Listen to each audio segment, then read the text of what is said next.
नमस्कार दोस्तों, आज हम बात करेंगे कंप्यूटर के डेस्कटॉप के बारे में। कंप्यूटर का डेस्कटॉप क्या होता है? कंप्यूटर का डेस्कटॉप एक ऐसी स्क्रीन है जो कंप्यूटर को चलाने के बाद सबसे पहले दिखाई देती है। मतलब कंप्यूटर को चलाने के बाद जो सबसे पहली स्क्रीन हमें दिखाई देती है उसे हम डेस्कटॉप कहते हैं। ये जो स्क्रीन आपको दिखाई दे रही है यही डेस्कटॉप है, जिसके ऊपर एक फोटो होती है। फोटो का मतलब इस डेस्कटॉप का इसे हम बैकग्राउंड या इसे वॉलपेपर भी कहते हैं। जैसे आप अपनी दीवार के ऊपर कोई पेंटिंग चिपकाते हैं, इसी तरह हम इस कंप्यूटर के अंदर इसके डेस्कटॉप के ऊपर एक फोटो लगा सकते हैं। इसी को ही वॉलपेपर या बैकग्राउंड कहा जाता है। अब इस बैकग्राउंड के ऊपर ये जो छोटे छोटे इमेज आपको दिखाई दे रहे हैं इसे हम आइकॉन कहते हैं। एक आइकॉन के दो भाग हैं, एक तो फोटो और दूसरा टेक्स्ट। ये देखिए, इसमें एक छोटी सी फोटो आपको दिखाई देती है और दूसरा एक टेक्स्ट दिखाई देता है। ये जो टेक्स्ट है ये उस संबंधित एप्लीकेशन का नाम है और ये जो फोटो दिखाई दे रही है आपको ये उस संबंधित एप्लीकेशन की इमेज है या उसका आइकॉन है। आइकॉन का जो हिंदी अर्थ है उसे हम पहचान या चेहरा कह सकते हैं।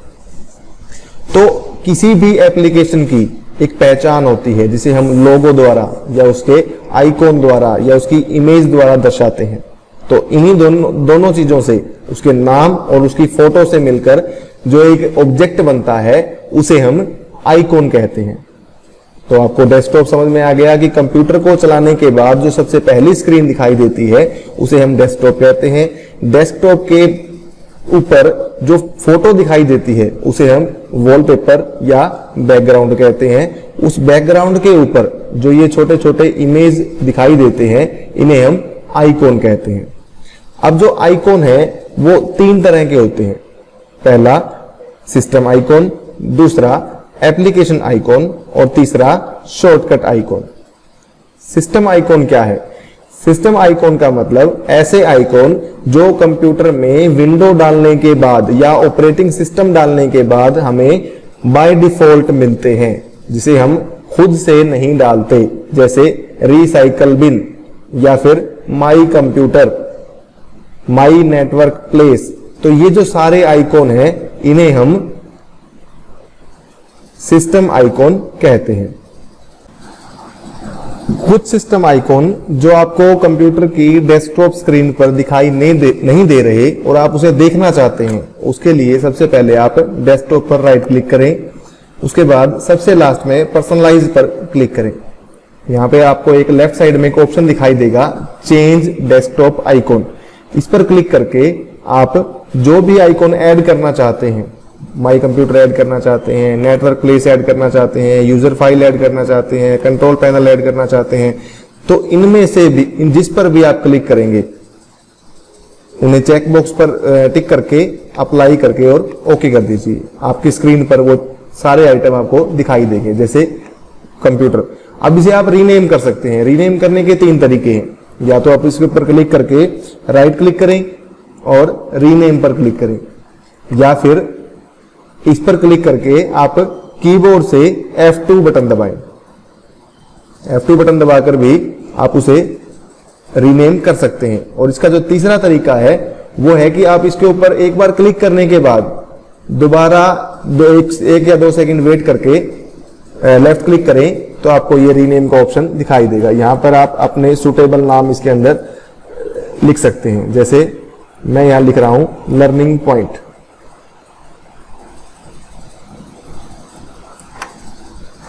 ठीक है, तो इस प्रकार आप इसके ऊपर आइकॉन को ऐड भी कर सकते हैं और किसी भी आइकॉन का नाम भी चेंज कर सकते हैं। किसी सिस्टम आइकॉन का भी शॉर्टकट हो सकता है और एप्लीकेशन आइकॉन का भी शॉर्टकट हो सकता है।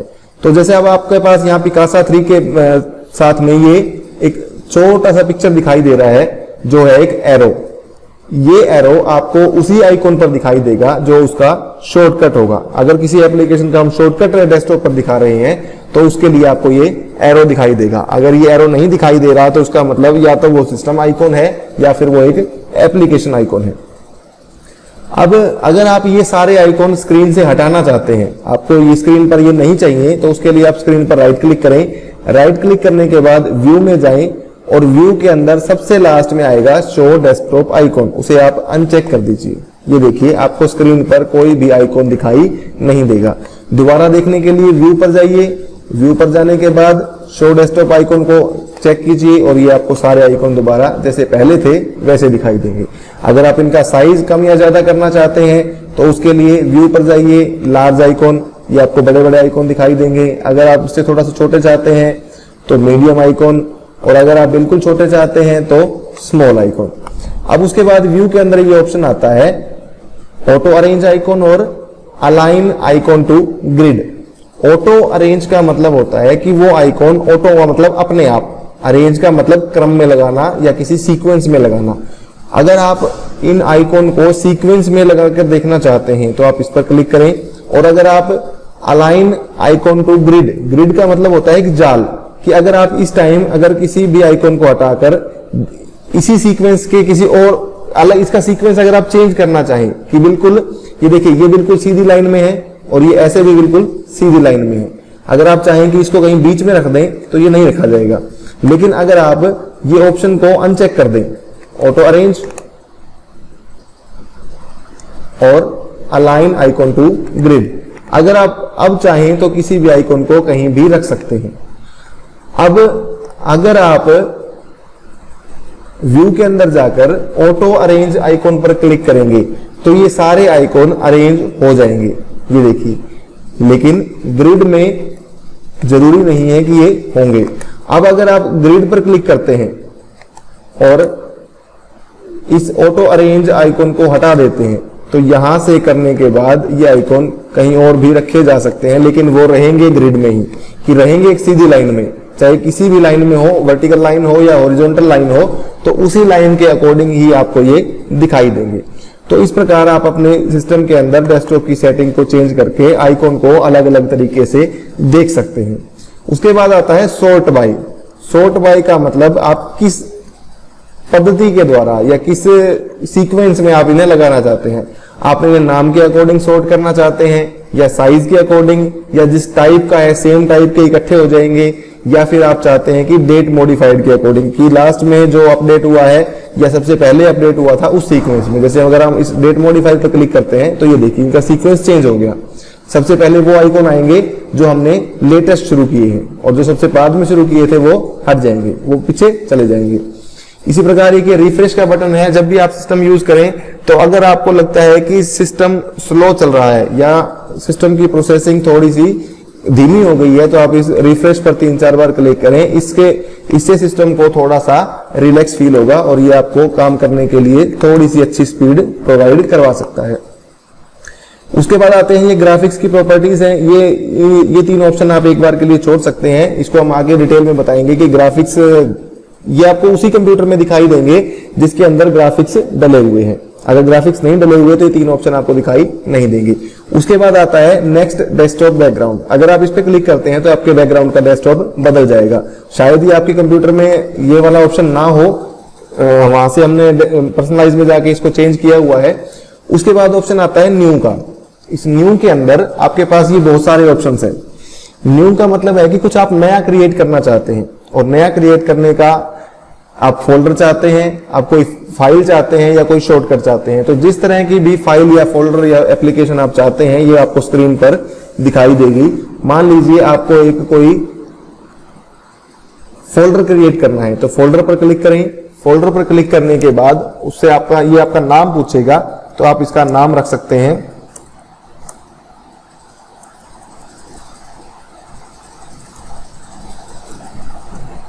लर्नर्स पॉइंट, तो ये आपका नाम चेंज हो जाएगा।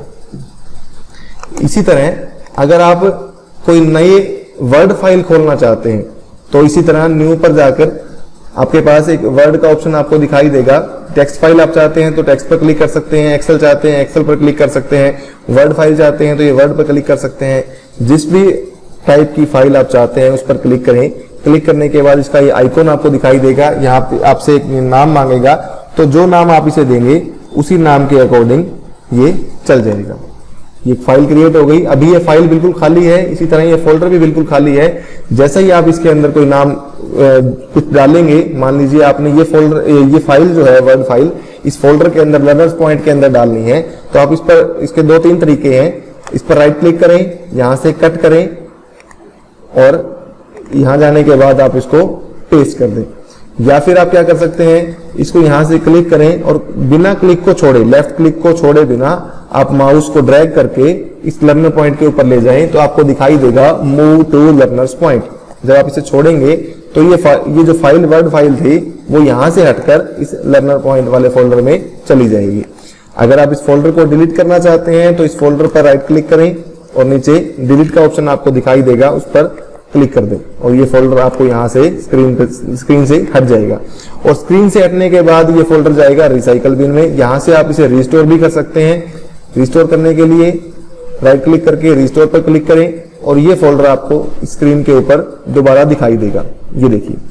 और अगर आप दोबारा इसे डिलीट करते हैं, डिलीट करने के बाद ये आपको दोबारा रिसाइकल बिन में दिखाई देगा। अगर आप अब इस फोल्डर को नहीं चाहते तो राइट क्लिक करके डिलीट पर क्लिक कर दें और ये आपसे पूछेगा are you sure you want to permanently delete this folder. तो अगर आप इसे यस कर देंगे तो ये फोल्डर यहां से हट जाएगा और आपका रिसाइकल बिन खाली हो जाएगा। रिसाइकल बिन के अंदर वो फाइल्स जाती हैं या वो फोल्डर जाते हैं जिसे हम कंप्यूटर से डिलीट कर देते हैं। तो ये एक रिकवरी पॉइंट आप इसे मान सकते हैं कि अगर किसी डिलीट की हुई फाइल को आप वापस लाना चाहते हैं तो इस रिसाइकल बिन से आप दोबारा वापस ला सकते हैं। अब सबसे नीचे जो ये आपको डिजाइन, ये जो पट्टी दिखाई दे रही है, इसे हम बोलते हैं टास्क बार। इस टास्क बार के ऊपर सबसे लेफ्ट साइड में आपको स्टार्ट बटन दिखाई देगा, स्टार्ट बटन दिखाई देगा। उसके बाद आपको कुछ प्रोग्राम्स दिखाई देंगे। अब अगर वो प्रोग्राम एक्टिव है तो उसके चारों तरफ आपको एक बाउंड्री दिखाई देगी, लेकिन अगर कोई प्रोग्राम एक्टिव नहीं है तो वो आपको सिर्फ आइकॉन की फॉर्म में दिखाई देंगे, उसके ऊपर कोई शेडो या कोई बाउंड्री या कोई अंडरलाइन दिखाई नहीं देगी। तो ये फोल्डर यहाँ, यही जो फाइल्स हैं, इसे हम यहाँ ला कैसे सकते हैं, हम इसे हटा भी सकते हैं और यहाँ पे इंसर्ट भी कर सकते हैं। इसके लिए आपको सिंपली इसके ऊपर राइट क्लिक करना है और यहाँ से अनपिन करते ही ये फाइल यहाँ से या ये एप्लीकेशन का आइकॉन यहाँ से हट जाएगा। अगर आप किसी आइकॉन को यहाँ पे इंसर्ट करना चाहते हैं तो जिस भी एप्लीकेशन को आपने यहाँ इंसर्ट करना है उस पर क्लिक करें और क्लिक को छोड़े बिना ड्रैग करके आप इस टास्क बार पर ले आइए और छोड़ दीजिए। ये देखिए, ये आपको यहाँ पर नया सॉफ्टवेयर का जो आइकॉन है आपको इस टास्क बार के ऊपर दिखाई देगा। अब आपको मैंने बताया कि जिसके ऊपर कोई शेडो या कोई अंडरलाइन नहीं है या कोई बाउंड्री पॉइंट नहीं बने हुए, जैसे इन दोनों के ऊपर बने हुए हैं, बाकी के ऊपर नहीं, तो जिनके ऊपर नहीं बने हुए वो सिर्फ इसके अंदर हमने पिन की हुई है। ये प्रोग्राम अभी इस कंप्यूटर में एक्टिव मोड में नहीं है। अगर आप इसके ऊपर किसी पर भी क्लिक करते हैं तो क्लिक करने के बाद ये आपको फोल्डर खुला हुआ दिखाई देगा और यहाँ पे इसके ऊपर भी शेडो दिखाई देगी। तो अगर आप इसको बंद कर देंगे, ये क्लोज का बटन है आपका राइट साइड में, ये जो पट्टी है इसको बोलते हैं टाइटल बार, और ये जो स्क्रीन खुली हुई दिखाई दे रही है आपको लाइब्रेरी वाली, इसको हम बोलते हैं एप्लीकेशन विंडो। तो इस विंडो को सबसे राइट साइड में इस रेड बटन को जब हम क्लिक करते हैं तो ये विंडो क्लोज हो जाती है। अब इस टास्क बार के ऊपर आपको मैंने बताया कि सबसे लेफ्ट साइड में स्टार्ट बटन, उसके बाद एप्लीकेशंस के आइकॉन जो हमने इस टास्क बार के ऊपर पिन किए हुए हैं। पिन का मतलब यहाँ फिक्स कर दिए, और फिक्स उन आइकॉन को या उन एप्लीकेशन को किया जाता है जिसको हम रूटीन में यूज करते हैं या जिसकी जरूरत हमें बार बार पड़ती है। जिन सॉफ्टवेयर की जरूरत हमें बार बार नहीं पड़ती वहां से आप राइट क्लिक करके उसे अनपिन भी कर सकते हैं। इसी तरह ये एक्टिव आइकॉन्स हो गए। उसके बाद ये हिस्सा खाली है, यहाँ पे जो नई एप्लीकेशन खुलेंगी उसके आइकॉन आपको दिखाई देंगे। उसके बाद ये सबसे राइट साइड में आपको बिल्कुल यहाँ नीचे एक शो डेस्कटॉप बटन दिखाई देता है। उसके लेफ्ट साइड में आपको ये देखिए, ये जो बटन है, ये छोटा सा बटन है जिसे हम आपको खोल के दिखाते हैं। ये हमने कोई एप्लीकेशन खोल दी, ये विंडो खोलने के बाद ये देखिए टाइम के राइट साइड में अगर आप यहां क्लिक करते हैं तो ये स्क्रीन आपको हट जाएगी और डेस्कटॉप दिखाई देगा। तो इस बटन को बोलते हैं शो डेस्कटॉप बटन, जिसको हम माउस की हेल्प से क्लिक कर सकते हैं, या फिर आपके पास एक शॉर्टकट है विंडो डी। विंडो का बटन दबा के रखना है और आपको डी दबाना है, डी एक लेटर दबाना है। तो इस प्रकार आप डेस्कटॉप पे दोबारा आ सकते हैं। अगर आपकी स्क्रीन पर 4 या 5 प्रोग्राम खुले हुए हैं, उन सब के खुले होने के बावजूद भी अगर आप डेस्कटॉप देखना चाहते हैं तो उसके लिए आपको विंडो प्लस डी बटन दबा सकते हैं या फिर शो डेस्कटॉप आइकन पर क्लिक कर सकते हैं। जैसे आपको ये एक स्क्रीन दिखाई दे रही होगी एक्सेल ऑफिस 2019। इसी तरह हमने ये एप्लीकेशन विंडो खोल दी। अब ये दो चीजें हैं आपकी स्क्रीन पर दिखाई दे रही है, लेकिन अगर हम डायरेक्ट डेस्कटॉप पे जाना चाहते हैं तो यहां से आप इस बटन पर क्लिक करेंगे शो डेस्कटॉप और ये सब कुछ हट जाएगा। इसी तरह एक और ऑप्शन है जिसकी हेल्प से आप डेस्कटॉप को देख सकते हैं, या फिर अगर आप किसी एक एप्लीकेशन को देखना चाहते हैं तो उसके लिए जिस एप्लीकेशन को आप देखना चाहते हैं उसके ऊपर क्लिक करें टाइटल बार पे और उसको यूं शेक करें या फिर एक बार हिलाएं और छोड़ दें। बाकी सारी एप्लीकेशंस मिनिमाइज होके इस टास्क बार में सिमट जाएंगी और आपको स्क्रीन पर सिर्फ वो एप्लीकेशन दिखाई देगी जो आप देखना चाहते हैं। क्लोज करने के लिए वही क्लोज पर क्लिक कर दें और ये एप्लीकेशन यहां से बंद हो जाएगी। सिस्टम को रिफ्रेश करते रहें। फिर उसके बाद राइट साइड में आपको ये टाइम का ऑप्शन दिखाई देता है। यहां से आप टाइम और डेट चेंज भी कर सकते हैं और देख भी सकते हैं। उसके लेफ्ट में आपको एक लैंग्वेज का ऑप्शन है। ये हर एक कंप्यूटर में आपको दिखाई नहीं देगा, जो लोग इन्हें यूज करते हैं सिर्फ वही उन्हीं में ही दिखाई देगा। तो यहां से आप अपने कंप्यूटर की लैंग्वेज चेंज भी कर सकते हैं कि किस लैंग्वेज में आप टाइप करना चाहते हैं। आप हिंदी में टाइप करना चाहते हैं या इंग्लिश में टाइप करना चाहते हैं। इसी तरह इसके लेफ्ट में आपको स्पीकर ऑप्शन दिखाई देंगे। स्पीकर से मतलब कि आपके जो लैपटॉप के जो स्पीकर है उसकी आवाज कितनी रखनी है अगर आप यहां से आप इसको कम ज्यादा भी कर सकते हैं। अगर आपने म्यूट करनी है तो यहां से आप म्यूट कर सकते हैं। इसी तरह म्यूट को हटाने के लिए दोबारा इस पर क्लिक करें। म्यूट करने का मतलब होता है कि हमने कंप्यूटर की आवाज को बिल्कुल बंद कर दिया। उससे लेफ्ट साइड में आपको नेटवर्क ऑप्शन दिखाई देते हैं। अभी आपको नॉट कनेक्टेड दिखाई दे रहा होगा, नो कनेक्शंस आर अवेलेबल। अगर यहाँ पे इंटरनेट का ऑप्शन अवेलेबल होगा तो ये देखिए आप जिस पर भी क्लिक करेंगे, जिस भी आइकॉन पर क्लिक करेंगे वहां से आप इसे कनेक्ट कर सकते हैं। मैं अभी कनेक्ट नहीं कर रहा इसको। इसके लेफ्ट साइड में आपको बैटरी का ऑप्शन दिखाई देगा। यहां से अगर ये एक तार दिखाई देती है आपको तो इसका मतलब है कि ये चार्जिंग पर लगा हुआ है। उसके बाद ये बैटरी का आइकॉन है। जितनी बैटरी आपके कंप्यूटर में होगी वो आपको यहाँ पे शो करके दिखा देगा। ये जो एड्रेस आपको दिखाई दे रहा है ये हम मैन्युअली ऐड कर सकते हैं। जैसे राइट क्लिक करने के बाद टूल बार पर क्लिक करें। आप जिस भी ऑप्शन को क्लिक करेंगे, अगर हमने टूल बार इस एड्रेस पे दोबारा क्लिक कर दिया तो ये एड्रेस यहां से हट जाएगा। इसी तरह अगर आप लगाना चाहते हैं तो लगा भी सकते हैं। एक ट्रिक आपको बताते हैं कि अगर आप आपके कंप्यूटर में यहां पर आपका नाम लिखना चाहते हैं तो नाम लिखने के लिए सबसे पहले डेस्कटॉप पर एक या किसी भी लोकेशन पर कंप्यूटर के अंदर एक फोल्डर क्रिएट करें आपके नाम का। जैसे मैं आपको दिखा रहा हूं, लर्नर्स पॉइंट नाम का मैंने एक फोल्डर क्रिएट कर दिया। अब उसके बाद आपको डेस्कटॉप के टास्क बार पर राइट क्लिक करना है, टूल बार में जाना है और न्यू टूल बार पर क्लिक करना है। न्यू टूल बार पर क्लिक करने के बाद डेस्कटॉप पर क्लिक करें और लास्ट में एक लर्नर्स पॉइंट का फोल्डर आपको दिखाई देगा, उस पर सिलेक्ट करें। ये देखिए आपको यहाँ पर आपका नाम दिखाई देगा। तो इस प्रकार आप आपके नाम का फोल्डर भी या अपना नाम भी इस डेस्कटॉप के ऊपर लिख सकते हैं। उम्मीद करते हैं कि आपको डेस्कटॉप के बारे में सारी इंफॉर्मेशन पसंद आई होगी, आपको समझ में आ गया होगा। और अगर आपको कुछ डाउट है तो आप हमें कमेंट कर सकते हैं और आगे की वीडियोस के अंदर आपको डिटेल में टास्क बार के बारे में बताएंगे और आगे कंप्यूटर लेक्चर्स को कंटिन्यू करेंगे। शुक्रिया।